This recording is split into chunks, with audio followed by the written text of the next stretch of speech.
ময়মনসিংহের ভালুকার বিরুনিয়ার সাপ্তাহিক হাট বাজার বাংলার প্রাচীন ঐতিহ্যের এক অনন্য সাক্ষী। প্রতিটি সপ্তাহের বৃহস্পতিবার দিনে এ হাটে জমে ওঠে হাজারো মানুষের মিলন মেলা। দূর দূরান্তের গ্রাম থেকে নৌকায়, ভ্যানগাড়িতে কিংবা হেঁটে কৃষক, ব্যবসায়ী আর সাধারণ মানুষ একত্রিত হন এই হাটে। এখানে শুধুই কেনাবেচা নয়, এখানে মিশে আছে সম্পর্ক, আস্থা আর এক অদ্ভুত গ্রামীণ প্রাণচাঞ্চল্য। তাজা সবজি, শাকপাতা, দেশি মাছ, ধান, চাল আর গৃহস্থালির নিত্য প্রয়োজনীয় সামগ্রী সবই মেলে এই বাজারে। গরু, ছাগল, হাঁস মুরগির আলাদা হাটও ভরে ওঠে ক্রেতা বিক্রেতার কোলাহলে। প্রতি সপ্তাহেই জমজমাট গরুর হাট বসে এই বাজারে, যেখানে ক্রেতা বিক্রেতার মিলনে মুখরিত হয়ে ওঠে পুরো পরিবেশ। বিরুনিয়ার হাট সুতিয়া নদীর তীরে হওয়ায় দূর দূরান্ত থেকে নৌকায় করে ভেসে আসে মানুষজন। বর্তমানে সেই দৃশ্য দেখা যায় না বললেই চলে। নদী পেরোলেই শুরু হয় গফরগাঁও উপজেলার অংশ। আশেপাশের সব গ্রাম এই সাপ্তাহিক হাটকে কেন্দ্র করেই বেঁচে থাকে, নির্ভর করে জীবিকার টানে।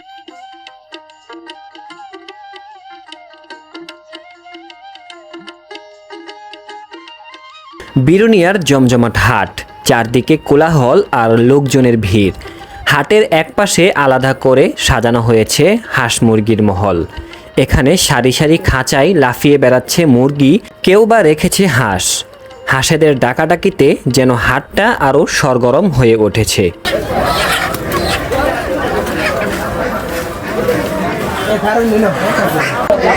কত?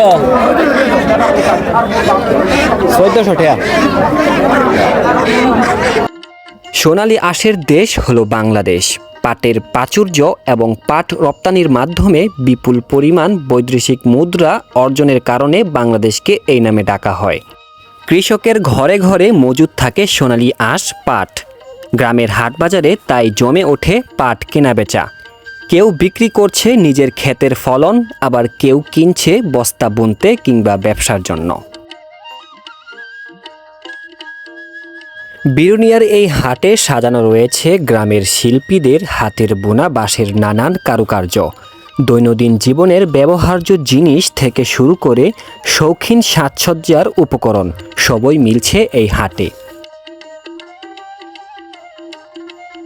বর্ষার ভেজা সকাল, হাটের চারপাশে বাতাসে মিশে আছে কাদামাটির গন্ধ আর ভেজা সবুজের সুবাস। দূর দূরান্তের গ্রাম থেকে কৃষকেরা বাঁশের ঝুড়ি আর খেয়া নৌকা ভরে নিয়ে এসেছে টাটকা সবজি। হাটে পা রাখলেই চোখে পড়ে এক রঙিন মেলা। কারো ঝুড়ি ভরে আছে লাউ, কুমড়া, শশা দিয়ে, কারো সামনে সাজানো ঝিঙে, করলা, ঢেঁড়স কিংবা ডাঁটা। আবার কেউ বসেছে নানান শাকপাতা সাজিয়ে। মূলা শাক, লাউ শাক, লাল শাক, সব মিলিয়ে পুরো মলটা যেন সবুজের এক বিশাল চিত্রকলা। বিক্রেতারা হাঁক ডাক দিয়ে ডাকছে ক্রেতাদের। টাটকা সবজি নেন, ক্ষেত থেকে তুলে আনা হয়েছে আজই। ক্রেতারা ব্যস্ত দরদাম করছে, কেউ হাসছে, কেউ আবার একটু অভিমানী ভঙ্গিতে দাম কমাচ্ছে। এই দরদাম, এই কোলাহল গ্রামীণ জীবনের প্রাণবন্ত দৃশ্য। দাদা, আজকে বাজার কি আনলেন? লেবু। ও, গাছের লেবু? গাছে। না কিনে আনছেন? না কিনা না। কয় টাকা কেজি? 40 টাকা। 40 টাকা কেজি? এমনি আলি কত বেচতেছেন? আলি 30 টাকা বেশি, 25 টাকা বেশি। ও, আজকে কত আনছিলেন? আনছিলাম 10 পারি। 10 পারি? 40 টাকা। আলি 30 টাকা। কাকু, কাঁচামরিচ কত? 160 টাকা। গাজর কেজি কত? 150 টাকা। কাকুর কত? 60 টাকা কেজি। বেগুন 70 টাকা কেজি। শুধু সবজি কেনা বেচা নয়, এই হাট যেন মিলন মেলা। এখানে কৃষক তার ঘামের ফসল বিক্রি করে, আবার ক্রেতা স্বস্তি খুঁজে পায় পরিবারের জন্য টাটকা খাবার নিয়ে যেতে পেরে।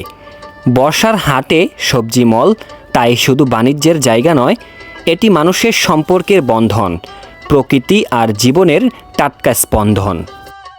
দিনভর লেনদেন, হাসি, আনন্দ আর কোলাহল শেষে হাট ধীরে ধীরে ফাঁকা হয়ে যায়। ক্রেতা বিক্রেতার পদচারণা থেমে গেলেও থেকে যায় গ্রামীণ জীবনের গল্প। বিরুনিয়ার এই হাট শুধু কেনাবেচার জায়গা নয়, এটি আমাদের ঐতিহ্য, আমাদের মিলন মেলা। প্রজন্ম থেকে প্রজন্মে বয়ে চলা এই বিরুনিয়ার হাটবাজার গ্রামের অর্থনীতি, সংস্কৃতি আর সম্পর্কের অবিচ্ছেদ্য অংশ। হয়তো দিনের শেষে বাজার নিস্তব্ধ হয়, কিন্তু মানুষের মনে রয়ে যায় স্মৃতি, আগামী হাটের নতুন অপেক্ষা। হাটবাজারের এই যাত্রায় সঙ্গে থাকার জন্য ধন্যবাদ। আপনাদের মতামত ও ভালোবাসা আমাকে আরও নতুন গল্প তুলে ধরতে উৎসাহ দেয়। আবারও দেখা হবে নতুন ভিডিওতে, ততদিন ভালো থাকুন।